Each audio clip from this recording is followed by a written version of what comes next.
Take a second to honestly observe the following picture and tell me what this looks like to you. If you said a bunch of cardboard, construction paper, curtain rods, gold tape, and foil, you would be correct. If instead you said the National Aeronautics and Space Administration's highest technological achievement, incapable of being reproduced today, the Apollo 11 lunar lander, then you would also be correct. Most unbiased viewers would assume your average high school art class could construct this contraption without much struggle.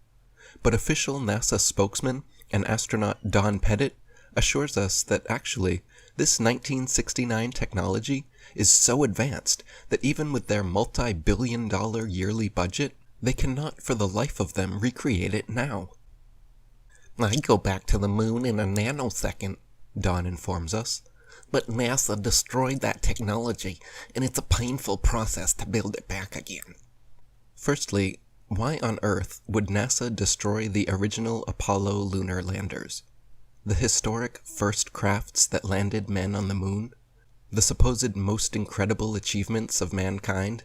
And they irreparably destroyed them so that they could not be replicated even after 50 years? Could it be because they didn't want future generations able to visit museums and see these laughable 1960s attempts at high-tech looking space vehicles? And what other 1960s technology is so advanced and expensive that it cannot be recreated easily and far better now than way back then? Let's take a closer look at this 1960s spaceship and see what else we can notice. For example, look at the paneling here, on the side of the craft. If someone sheetrocked your house looking like this, you would be entitled to a full refund. Yet, with supposedly the best engineers and scientists in the world on the job, this is the kind of craftsmanship NASA provides? Look at the flimsy, haphazard, and careless construction materials and methods used. Look at the buckling, warping, and indentations showing how thin the paneling is. What is this thing? A Twinkie? No, I'm sure it's some super important and necessary high-tech device. Here there are press stubs, and here also has press stubs. But here, and here, they must have run out, so they used gold foil instead. And then over here, they must have run out of gold foil because they didn't bother with either. Look over here, at the evenly spaced lines of gold foil going down the legs, until you get to this point where there is 3 lines right close together. It must be important because it's the connection point to the other crossbars, right? Let's look at another leg. Oh, no. On this one, they are all evenly spaced the whole way down. No 3 lines near the crossbar. Apollo 11 mission controller Harold Loden was quoted saying, "The skin on the crew cabin was very thin, and that was all done because of weight saving.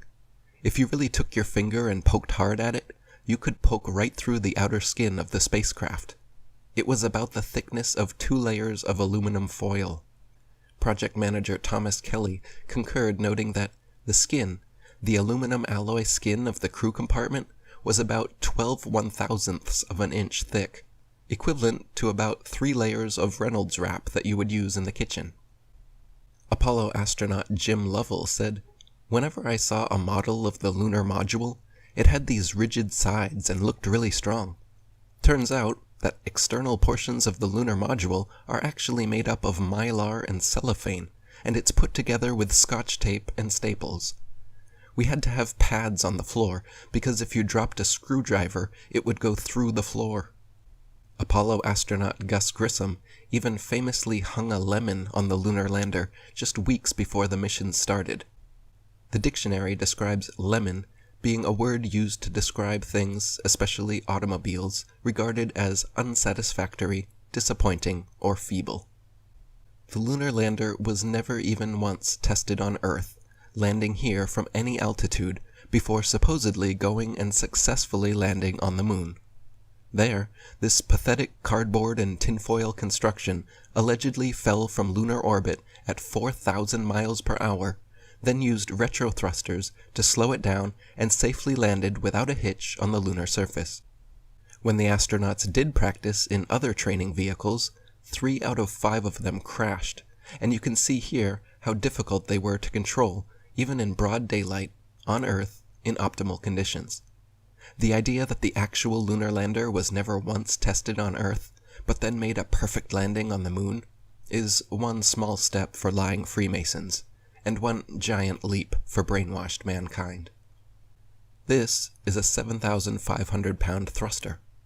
Look how powerful this is, how big, how much dust it kicks up, and the light it creates. The lunar lander's thruster was even bigger, at 10,000 pounds, and somehow didn't kick up any dust, left no blast crater under the craft, and not a grain of sand on the landing pads, as if it was gently placed down by a crane in a studio. Here we see the lunar lander redocking with the command module. This is clearly fake and made with props, models, and footage similar to the Hollywood creations of the day, such as Stanley Kubrick's 2001 Space Odyssey, created in 1968, the year before the first supposed moon landing. Look at the jerky, unrealistic motions and lack of thrusters being used. The craft is just being turned like a Rubik's Cube somehow, all of this supposedly happening as they both orbit the moon at 4,000 miles per hour. Since many people can't believe this is genuine footage, let me assure you, this is actual, official NASA footage of the Apollo 11 redocking. And this is just the tip of the iceberg when it comes to moon landing hoax evidence. If you still believe man has actually walked on the moon, and rovers are rolling around on Mars, please do me, yourself, and the rest of humanity a favor and watch my following presentation, link in the description box, the NASA Moon and Mars Landing Hoaxes.